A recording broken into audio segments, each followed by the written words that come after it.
에서 여름 휴가를 보냈습니다. 경무에 시달려 휴식이 필요하다는 참모진의 건의가 있었다는 겁니다. 건강하세요? 그런데 이 기간 해군 함정 위에서 술 파티를 가졌다는 의혹이 내란 사태가 터진 이후 폭로됐습니다. 노래방 기계까지 빌려다가 군 함정에서 술 파티를 벌였다고 하고 지인들 보라고 과거대교에서 폭죽놀이까지 했다고. 폭죽까지 터뜨려가며 지인들과 함께하는 해상 술 파티에 국방자산인 해군 함정을 사적으로 유용했다는 것이었습니다. 항만주의정, 귀빈정이라고 일명 알려져 있죠. 군의 안보 자산이 윤석열 부부의 유흥에 이용돼서 되겠습니까? 김건희 국정농단 특검이 이 의혹과 관련한 강제 수사에 착수했습니다. 경호처에 압수수색 영장을 제시하고 윤 전 대통령 휴가 관련 자료 등을 임의 제출 형식으로 받은 것으로 전해졌습니다. 경호처를 동원한 해군 지휘정 내 선상 파티 의혹 사건과 관련하여 김건희 씨와 김성훈 전 대통령실 경호처 기획실장을 대통령 등의 경호에 관한 법률 위반, 직권남용 금지 혐의로 수사 중이며 윤 호위무사로 불리며 지난 겨울 경찰 공수처의 체포영장 집행을 막아선 혐의로 내란 특검의 수사를 받고 있는 김성훈 전 경호처 차장은 해상 술 파티를 주관한 인물로 지목돼 김건희 국정농단 특검의 수사도 받게 됐습니다. 대통령 휴가 때 폭죽 구매에 경호관들 동원한 적 있죠? 예, 아니오로 짧게 답변하세요. 폭죽을 산 적은 있습니다. 특검은 김건희 씨와 김 전 차장이 해군 함정 선상 술 파티를 하기 위해 경호처 직원들에게 부당한 지시를 한 건 아닌지 들여다볼 계획입니다. MBC 뉴스 구나연입니다. 김건희 씨 오빠 일가의 집에서 발견된 이우환 화백의 그림을 구매한 사람이 김건희 씨가 직접 공천을 챙겼다는 김상민 전 검사라는 소식 어제 전해드렸는데요. 이에 대해 김 전 검사는 김건희 씨 오빠를 대신해 그림을 산 거란 입장인 걸로 전해지는데 특검이 이 주장을 검증하기 위해 중간 유통 과정의 미술상들을 조사하고 있습니다. 구민지 기자가 보도합니다. 김건희 국정농단 특검이 오늘 미술상 이모 씨의 핸드폰에 대한 포렌식 작업을 진행했습니다. 이 씨는 김건희 씨 오빠 김진우 씨의 장모 집에서 발견된 이우환 화백의 작품 점으로부터 800298 매매 과정에 끼어 있는 인물입니다. 해당 그림은 윤석열 전 대통령 취임 한 달이 채 안 된 2022년 6월 4일 대만에서 한국인에게 우리 돈 약 3천만 원에 낙찰됐는데 이후 인사동에서 갤러리를 운영하던 임모 씨를 거쳐 미술상 이모 씨에게로 갔습니다. 특검팀은 이 그림의 최종 구매자가 김상민 전 검사인 정황을 포착했습니다. 이 씨가 이우환 화백의 그림을 또 다른 사람에게 되팔았고 그 이후 김 전 검사가 사들인 걸로 보고 있습니다. 특검은 김 전 검사가 공천이나 인사청탁의 대가로 김건희 씨 측에 고가의 그림을 선물한 걸로 의심하고 있습니다. 이에 대해 김 전 검사는 최근 한 언론에 원래 친분이 있던 오빠 김진우 씨로부터 그림을 사달라는 부탁을 받아 김 씨 대신 구매한 거라고 해명했습니다. 매간매직 대가가 아니라는 취지입니다. 하지만 특검은 이런 해명이 거짓일 가능성이 있다고 보고 갤러리 운영자 임 씨와 미술상 이 씨 모두 이미 조사한 걸로 전해졌습니다. 특검은 중간 유통 과정에 대한 확인이 끝나는 대로 조만간 김상민 전 검사를 불러 조사할 방침입니다. MBC 뉴스 구민지입니다. 이배용 국가교육위원장이 김건희 씨에게 황금 거북이를 선물하고 자리를 받았다는 매관매직 의혹과 관련해 특검이 오늘 국가교육위원회를 압수수색했습니다. 특검은 김건희 씨와 어머니 최은순 씨 그리고 남편 윤석열 전 대통령까지 매관매직에 가담했다고 보고 있습니다. 김지성 기자입니다. 광화문 정부 서울청사 안에 위치한 국가교육위원회. 김건희 국정농단 특검 수사관들이 위원장실로 들어갑니다. 이배용 국가교육위원장이 인사청탁을 하려고 김건희 씨 측에 금거북이를 건넸다는 이른바 매관매직 의혹을 수사하기 위해 특검은 오늘 오전 국가교육위원회 위원장 사무실과 부속실에 있는 서류와 컴퓨터 등을 압수수색했습니다. 지난주 이 위원장의 집을 압수수색한 뒤 8일 만입니다. 위원장도 없는 상황인데 위원장실 압수수색이 온 거잖아요. 그래서 가서 확인을 좀 했어요. 그래서 왜 오셨냐 그랬더니 압수수색 왔다고 하고. 영장엔 김건희 씨뿐만 아니라 남편 윤석열 전 대통령, 모친 최은순 씨가 피의자로 올라있던 것으로 전해졌습니다. 이 위원장은 현재까지는 참고인 신분인데 특검의 수사 진행에 따라 조만간 피의자로 전환될 가능성이 높은 상태입니다. 특검은 앞서 김건희 씨 일가의 부동산 특혜 의혹과 관련한 압수수색을 하던 중 문제의 금거북이를 발견했습니다. 이 금거북이 옆에는 이배용 위원장이 윤 전 대통령 부부에게 쓴 편지도 놓여 있었습니다. 이 위원장은 친일 인사 옹호 등 여러 논란을 일으킨 인물이었지만 윤 전 대통령은 지난 2022년 9월 이 씨를 장관급인 초대 국가교육위원장에 발탁했습니다. 이배용 위원장은 금거북이 인사청탁 의혹이 알려진 뒤 사의를 표하고 모습을 드러내지 않고 있습니다.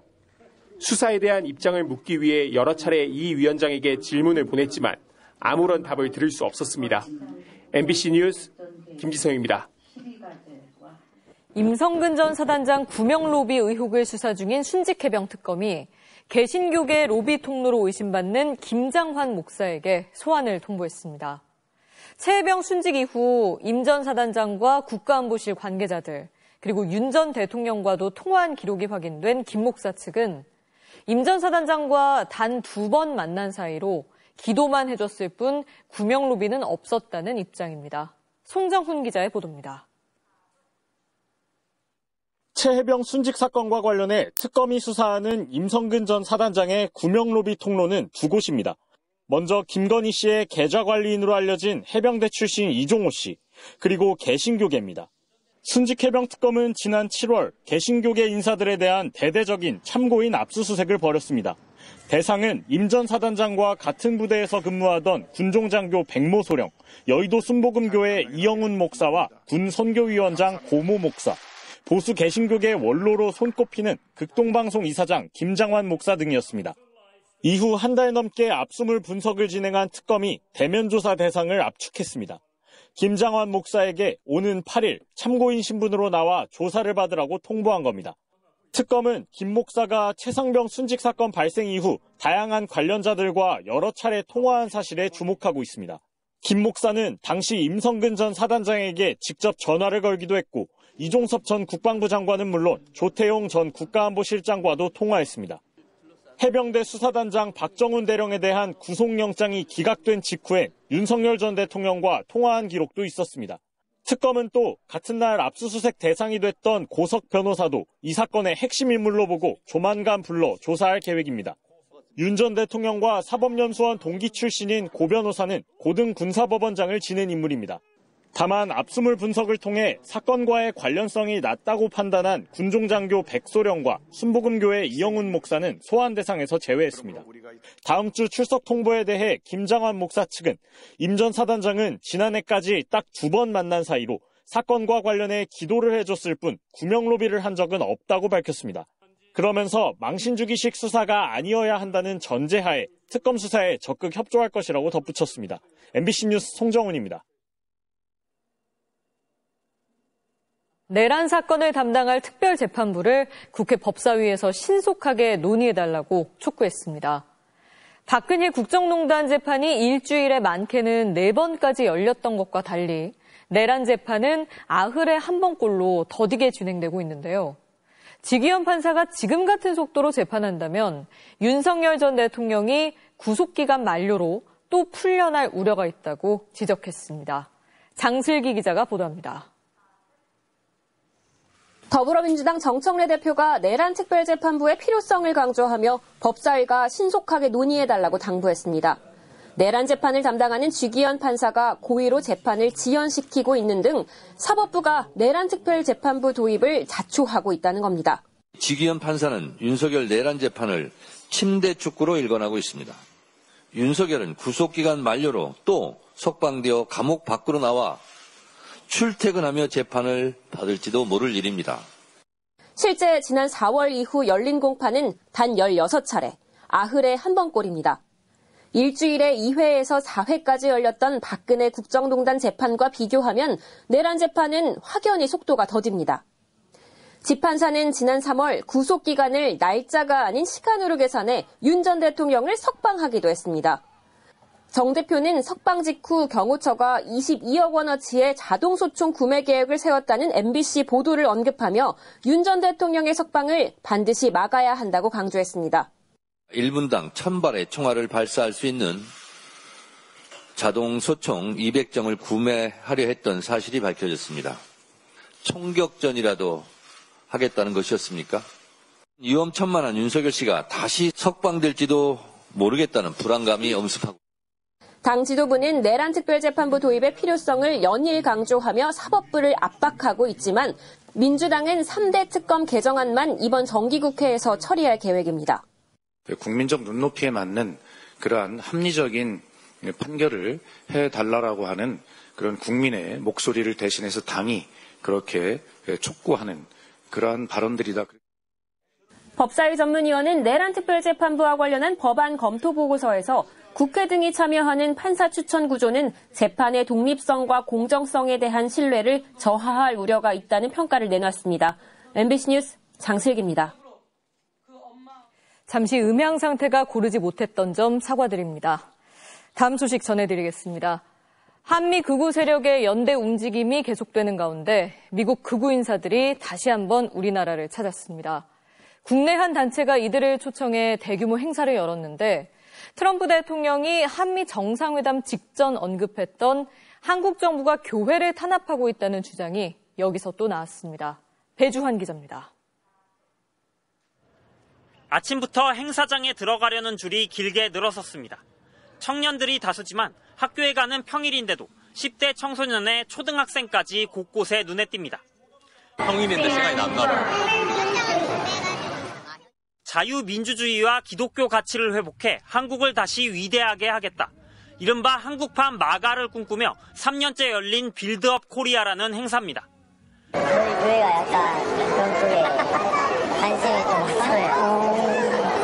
왜 그거 말고. 연단을 채운 건 바로 미국에서 넘어온 극우 인사였습니다. 미국 젊은 층에서 영향력 있는 활동가이자 트럼프 대통령 당선에 공헌했다고 평가받는 찰리 커크. Let me just say it is very wrong what is happening to pastors in this country, and the U.S. government is taking notice. 과거 그는 대학 캠퍼스는 좌파 이념 확산의 공장, 2020년 미국 대선은 도둑 맞았다고 말하는 등 각종 음모론을 퍼뜨리기도 했습니다. 이번엔 한국 정부의 교회 탄압 프레임을 씌운 건데 그는 지난달 트럼프 대통령이 정상회담 직전 한국 정부가 교회를 잔인하게 단속했다고 말한 것에 배후로도 꼽힙니다. 실제로 찰리 커크의 멘토로 불리며 오늘 행사에도 참석한 람 맥코이 목사는 며칠 전 이를 공개적으로 언급하기도 했습니다. President Trump said, I hear you're raiding churches because Charlie Kirk was informed about Pastor Soane's church being raided and he told the president. 하지만 행사를 마친 찰리 커크는 MBC 취재진과 만나 트럼프 대통령에게 해당 내용을 전한 것을 부인했습니다. Did you tell Donald Trump about the Korean church raid? I haven't spoken to him yet. But Petro Rob said you told him about it last. Oh, I don't know about that. 그러나 찰리 커크는 내일도 이어지는 행사에서 한국의 기독교 탄압 주장에 대해 더 자세히 얘기하겠다고 예고했습니다. 내일 행사에는 또 신나치 백인 우월주의 대표주자인 잭 포소비액과 트럼프 캠프 핵심 인사인 알렉스 브루세위츠도 연단에 오를 예정입니다. MBC 뉴스 배주환입니다.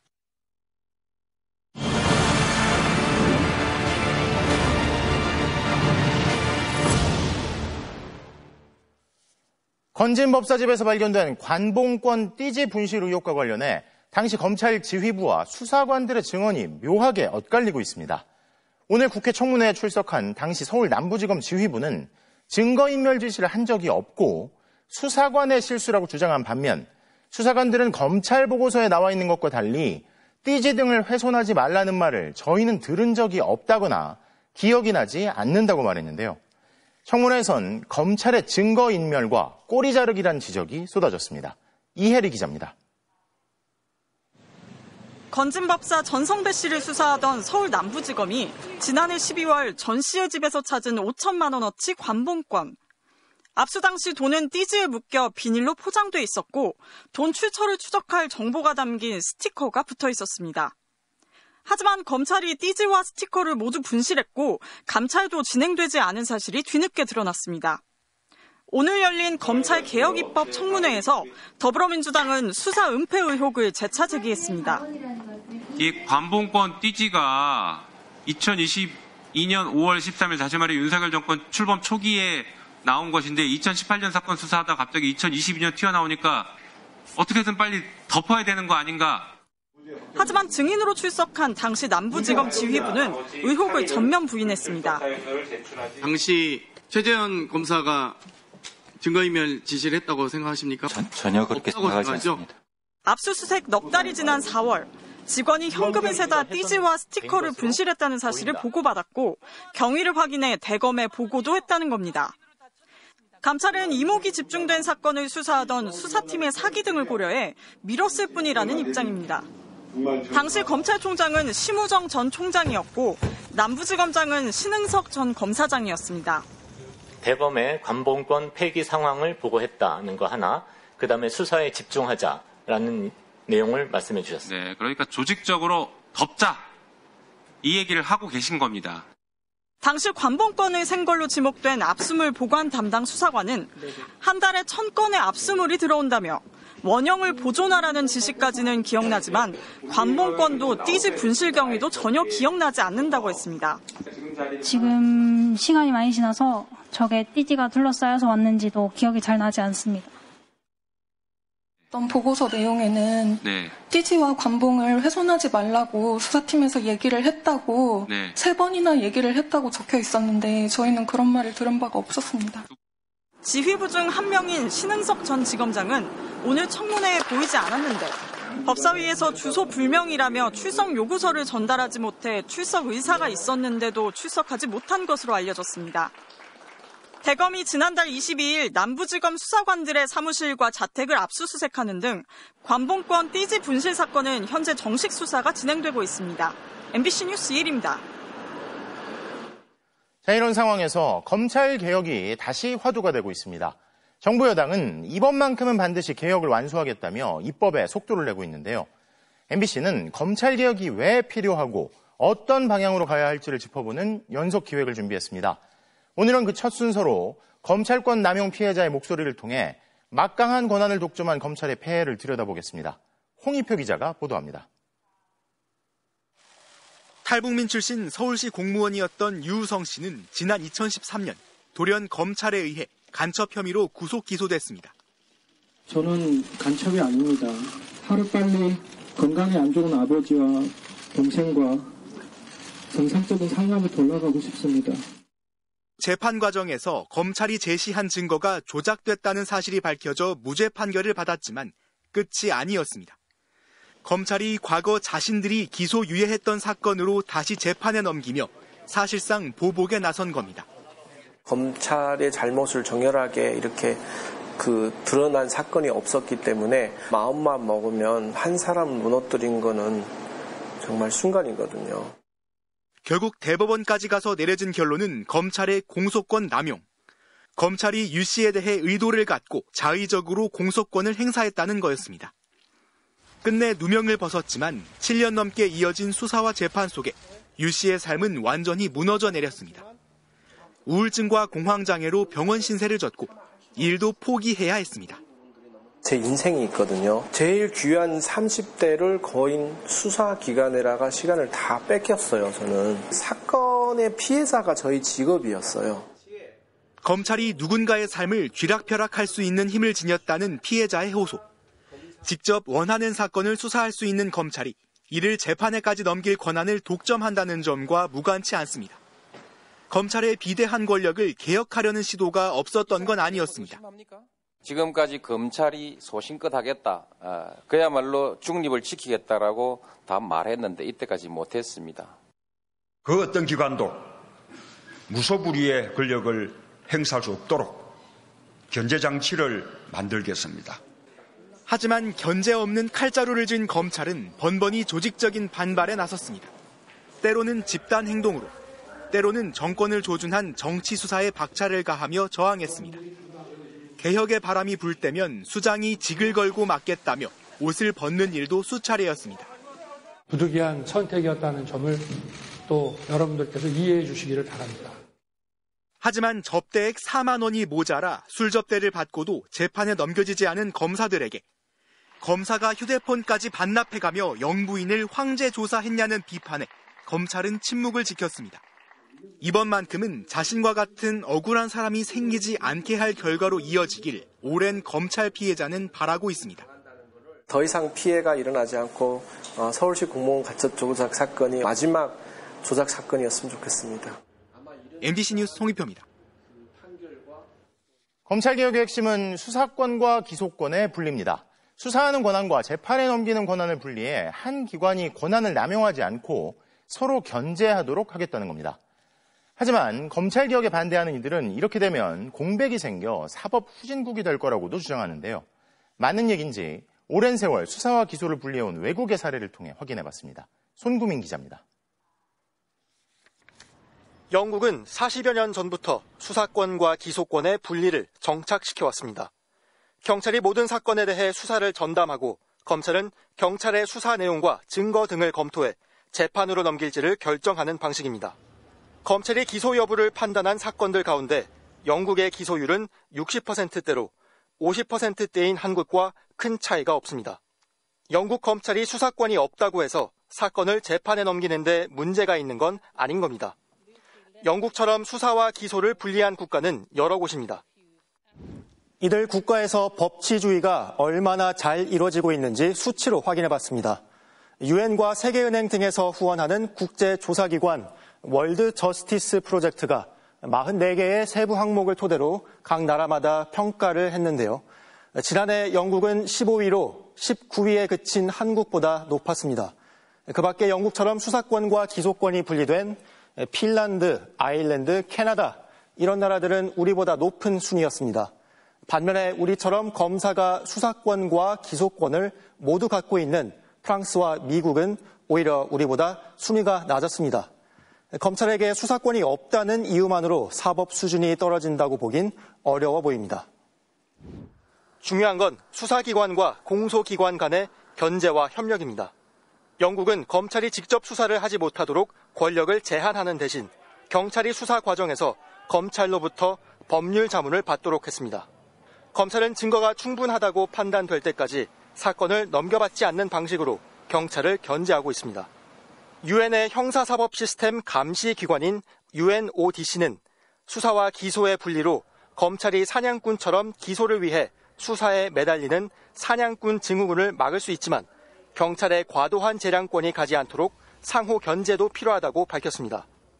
오랜 세월 막강한 권한을 독점하며 정치 수사와 제 식구 감싸기를 반복한 검찰의 폐해가 또 다른 방식으로 되풀이되지 않으려면 제대로 된 견제와 협력 시스템의 마련이 필요해 보입니다. 알고 보니 손구민입니다. 윤석열 정부 당시 체코 원전을 수주하는 과정에서 우리 업체가 미국 기업에 50년 동안 이권을 보장하는 내용을 합의한 것으로 알려지면서 논란이 일었는데요. MBC가 한수원 내부 문건을 입수해 살펴보니 50년이 지나도 계약이 5년씩 자동 연장된다는 내용이 포함되어 있는 것으로 확인됐습니다. 먼저 고재민 기자가 단독 보도합니다.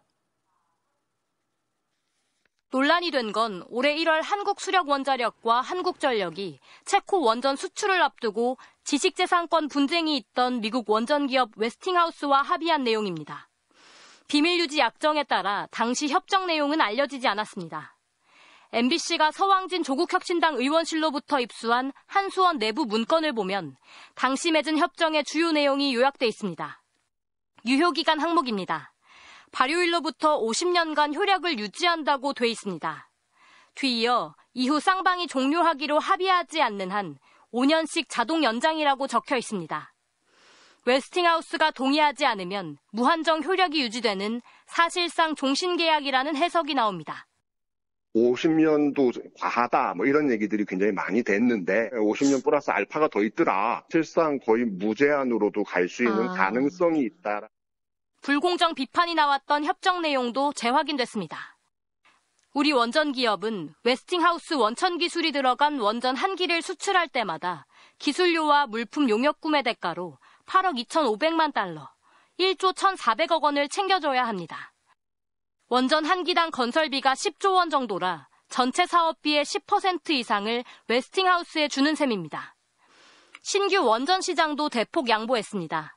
체코를 제외한 유럽과 북미, 일본, 우크라이나 등 원전 핵심 시장을 대거 포기하고 웨스팅하우스 몫으로 내줬습니다. 우리 독자 기술로 개발한 원전이라도 웨스팅하우스 기술이 적용되지 않았는지 사전 검증을 받아야 하고 이견이 있으면 미국 기관의 판단을 받기로 한 것도 독소조항으로 꼽힙니다. 한수원은 협약 내용과 관련해 확인이 어렵다고 밝혔습니다. MBC 뉴스 고재민입니다. 이 협정을 어떻게 할 방법은 없을까 싶은데 협정의 해지 조건을 살펴봤더니 우리 기업이 이의를 제기할 수 없도록 명문화하는 조항은 물론 수출 통제에서 벗어날 수 없도록 묶어주는 조항까지 확인됐습니다. 윤석열 정부 당시 성과를 내세우기 위해 이렇게 불리한 제한을 두고도 협상을 한 게 아니라 징벌적 협정을 덥석 맺은 거란 지적도 나옵니다. 이어서 김지은 기자의 단독 보도입니다. 협정 해지 조건 항목입니다. 한 당사자의 중대한 의무 위반이 발생하면 상대방이 해지할 수 있다고 돼 있습니다. 그러면서 한수원과 한전의 잘못으로 협정이 해지되는 경우 가해지는 제재 2가지를 적시해놨습니다. 우선 웨스팅하우스의 기술 실시권, 다시 말해 원천 기술이 필요하다는 것에 대해 이의나 분쟁을 제기할 수 없다고 못 박았습니다. 향후 어떠한 문제 제기도 없이 웨스팅하우스의 기술 사용료를 지불하란 뜻으로 해석됩니다. 또 웨스팅하우스 원천 기술에 대한 보유도 허여도 모두 금지했습니다. 미국 기술을 빌려 쓰는 게 불가피한 상황에서 우리가 수출을 하려면 비슷한 협정을 맺을 수밖에 없도록 족쇄를 채운 것이란 분석이 나옵니다. 이제 다시는 한수원이 유사한 그 지재권 침해 행위를 못하도록 일종의 이제 징벌을 내린 셈인 거죠. 앞서 윤석열 정부는 체코 원전 사업 수주를 두고 쾌거라고 했습니다. 어젯밤 체코에서 기쁜 소식이 왔습니다. 2009년 UAE 바라카 원전 수주 이후 15년 만에 쾌거이고. 하지만 웨스팅하우스가 기술을 침해당했다며 소송을 걸었습니다. 당시 윤석열 정부가 한전이나 한수원에 압박을 가해서 웨스팅하우스사의 요구 조건을 서둘러서 전폭적으로 들어주는 조건으로 체코 협약을 완료하려고 했던 것이 아닌가. 한수원 측은 기술 사용료를 내는 걸 감내하고도 이익을 남길만 하다면서 정상적 계약이라는 입장입니다. 불리한 협상 내용에 대해서도 보고를 하셨죠? 불리한이라는 단어에 대해서는 제가 동의를 못하겠고요. 대통령실은 한수원과 한전으로부터 계약 관련 보고를 받는 등 진상조사를 진행하고 있습니다. MBC 뉴스 김지인입니다.